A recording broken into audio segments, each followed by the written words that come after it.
বিসমিল্লাহির রহমানির রহিম। Hello everyone, আসসালামু আলাইকুম। আমি নারী, আমি সবই পারি। আমি যখন কারো মা, তখন সন্তানের প্রতি প্রত্যেকটা দায়িত্ব আমি পরিপূর্ণভাবে পালন করতে পারি। যখন কারো স্ত্রী, তখন স্ত্রী হিসেবে সম্পূর্ণ দায়িত্ব আমি পালন করতে পারি। যখন কারো বৌমা, তখন আমি শ্বশুর শাশুড়ির জন্য সম্পূর্ণ দায়িত্ব পালন করতে পারি। যখন আমি কারো সন্তান, মা বাবার প্রতি সমস্ত দায়িত্ব আমি পালন করতে পারি। যখন ভাই বোনের বড় বোন বা ছোটো বোন, তখন আমি সমস্ত কিছু তার জন্য করতে পারি।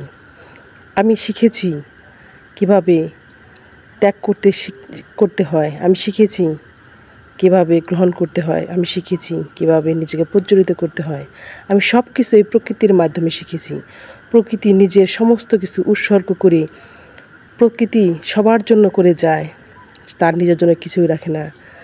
যখন বন্যা সব কিছু তলিয়ে যায়, তখন প্রকৃতির এক রূপ। যখন সোনালি ফসল ফলে, তখন প্রকৃতির আরেকটা রূপ। সব কিছু থেকেই আমরা প্রকৃতি থেকেই শিখেছি। প্রকৃতি আমাদের অনেক কিছু দিয়েছি, বিনিময়ে সে কিচ্ছু নেয়নি। এই প্রকৃতির কাছ থেকে ত্যাগ, ভালোবাসা সব কিছু শিখেছি। প্রকৃতির মতো মেয়েরা শুধু দিতেই জানে, নিতে জানে না। তারা সব কিছু সবার জন্যই করে। নিজের যে একটু প্রতিভা আছে, সেটা কিন্তু সুপ্ত প্রতিভাকে কখনো প্রকাশ করতে চায় না। আমরা মনে করি না, আমরা পারবো না। কেন পারবো না? আমরা যদি সবার জন্য সব কিছু করতে পারি, নিজের জন্য কেন করব না? অর্থনৈতিক কর্মকাণ্ডে আমাদের কেন অবদান রাখবো না? আসলে আমরা পুরুষ শাসিত সমাজে যদি নিজেদেরকে এগিয়ে নিয়ে না যাই, তাহলে কিন্তু আমরা মেয়েরাই পিছিয়ে থাকবো। আসলে আমরা প্রত্যেকের জন্যই করি। আমাদের যে ভালো লাগা, মন্দ লাগা, ইচ্ছা অনিচ্ছার কোনো মূল্য নেই। আমাদের এই সময়টুকু থেকে আমাদেরকে নিজের পথ চলতে হবে। আপনি যদি সম্মানিত হতে চান, তাহলে অবশ্যই আপনাকে কিন্তু অর্থনৈতিক কর্মকাণ্ডে অবদান রাখতে হবে। আপনার অর্থনৈতিক কর্মকাণ্ড যদি দুর্বল হয়, আপনার সম্মানও কিন্তু দুর্বলই হবে।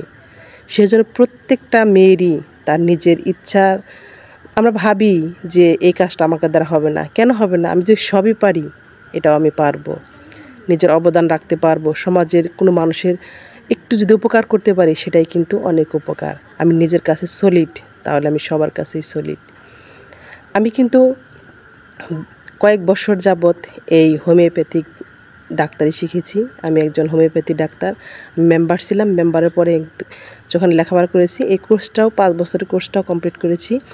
আমি ইনজেকশন পুশ করতে পারি, স্যালাইন পুশ করতে পারি। গ্রামের যে অসহায় মেয়েরা বা নারীরা আছে, তারা কিন্তু আমার কাছে আসে। সব ধরনের পরামর্শ তাদেরকে আমি দিয়ে থাকি। তারা লেখাপড়ার দিক দিয়ে তেমন নেই। অনেকে আছে যে আমি কী লিখে দিলাম সেটাও পড়তে পারে না, অন্যের কাছে জিজ্ঞেস করতে হয়। এখনও কিন্তু এরকম আছে। তাদেরকে আমি যতটুকু পারি সহযোগিতা করার চেষ্টা করি। আসলে এতে কিন্তু আমার অর্থনৈতিক দিক দিয়ে কিছু না কিছু আসে। এখন আমার একটা রোগী আসছে, তাকে আমি ইঞ্জেকশন পুশ করব। আমি কিন্তু 8-9 বছর যাবৎ এরকম ইঞ্জেকশন, স্যালাইন টেলাইন সব কিছু পুশ করি। আমার বাড়িতে অনেক লোক আসে। আসলেও আমি যে ছোট্ট একটা অবদান রাখতে পেরেছি, আসলে ভালোবাসা মানুষের অনেক কিছু দিতে পারি। আমি যদি তাদেরকে একটু উপকার করি, তারা কিন্তু অনেক খুশি হয়। হয়তো আমার মতো অনেকেই আরও আছে, কিন্তু তারা হয়তো এরকম মানুষের কাছে মিশতে পারে না, মানুষের কাছে যেতে পারে না। তাদের অসহায়ের সময় যদি আমরা পাশে থাকতে পারি, দুঃখের সময় যদি তার পাশে থাকতে পারি, তারা কিন্তু সারা জীবন এটাই মনে রাখবে। আর আমরা যদি অর্থনৈতিক দিক দিয়ে দুর্বল থাকি, আমরা যদি আমাদের নিজেদেরকে দুর্বল ভাবি যে আমাকে দ্বারা এটা হবে না, আসলেও হবে না। কারণ আল্লাহ তাআলা মানুষের বিশ্বাসকে কখনো ভাঙে না। আমি যে বিশ্বাস করি আমি এটা পারবো না, অবশ্যই আমি পারবো না। কারণ আল্লাহ তাআলা আমার বিশ্বাসকে কখনো ভাঙবে না, যে আমি বিশ্বাস করেছি সেটাই যেন সত্যি হয়। না, আমি পারবো। সবাই যদি পারে, আমিও কেন পারবো না? আমাকে পারতেই হবে। আমাকে অর্থনৈতিক দিক দিয়ে সবল থাকতে হবে। এদিকে আমি তাদেরকে ইঞ্জেকশন পুশ করার পরে তাদেরকে নাম, ঠিকানা এখানে লিপিবদ্ধ করে রাখি এবং তাদেরকে একটা কার্ডের মধ্যে সব কিছু লিখে দিয়ে দিই। 3 মাস পরে যখন আবার টিকা নেওয়ার জন্য আসবে, তখন এই কার্ডটা নিয়ে আসতে পারে। এইভাবেই কিন্তু আমি তাদেরকে সেবা দিই। আসলে আমার এই ছোট্ট সেবায় অনেকেই সন্তুষ্ট থাকে, অনেকে আমাকে অন্যরকমভাবে ভালোবাসে। আমি যদি একদিন বাড়িতে না থাকি, সবাই আমাকে খোঁজখবর নেয়। এটাই কিন্তু অন্যরকম ভালোবাসা। তো ভাইয়া আপুরা, আমার এই ছোট্ট ভিডিওটা আপনাদের কাছে কেমন লাগলো? যদি ভালো লাগে অবশ্যই লাইক দিবেন আর কমেন্টের মাধ্যমে জানাবেন। আরও একটি নতুন ব্লগ ভিডিও নিয়ে আপনার মাঝে হাজির হব এই কামনা করে আজকের মতো এখানেই শেষ করছি। আল্লাহ হাফেজ। আসসালামু আলাইকুম।